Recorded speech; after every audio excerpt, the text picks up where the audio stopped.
Mothers of newborns have legal backing if they want to continue nursing on the job, but those protections don't always make it easy. 11 News reporter Lydia DeFranchi is on the BYU campus. Lydia, you're finding that mothers struggle to keep breastfeeding? That's right, Anna, and federal law says companies need to provide some sort of space as well as extra break time, although companies with less than 50 employees are exempt. But all of that doesn't necessarily translate into workplace policy. I spoke to some Utah moms who told me their boss said, go pump in the bathroom. And for most Utah moms, that's just not an option. The very first day back, I actually went into the shower in the bathroom, used the battery pack on my pump, and just sat and cried. Up until last month, Michelle Nell worked as an administrative assistant for a company with less than 50 employees. After difficult negotiations for maternity leave, she was pleasantly surprised to get permission to pump milk at work. But finding a place was another matter. It was either the germ-filled bathroom or her office. Just do what you need to do, and we're not going to talk about it. Caitlin Carroll works as a lactation specialist and still nurses her newborn. But she knows her situation isn't the norm.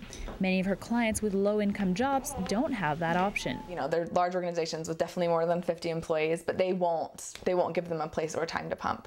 You know, they'll say you can pump on your limited breaks in the bathroom if you want. 60% of women of childbearing age work outside of the home, and Representative Jennifer Seelig wants to make it easier for these moms to make a choice she says brings major benefits, from public health to employee satisfaction. That we need to provide a menu of possibility for families to be able to make the choices that are good for them.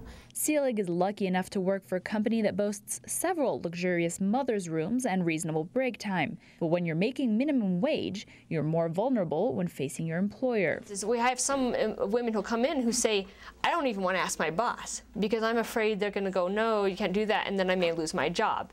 This woman didn't want to be identified. She works for a large organization, but after a coworker complained, her boss sent her a curt email. Pump in the bathroom or else. Oh yeah, I was totally devastated. I'm like, I'm going to lose my job because I'm going to tell her absolutely not am I going to nurse in the bathroom. Sorry, that's not an option. Representative Seelig introduced a joint resolution this year encouraging all employers to accommodate lactating moms, and she hopes the measure will help avoid situations like these in the future. Representative Seelig is working with the State Department of Health now and other breastfeeding advocates to make sure that employers and employees all know what they can do to make the workplace more mom-friendly. On the BYU campus, I'm Lydia DeFranchi.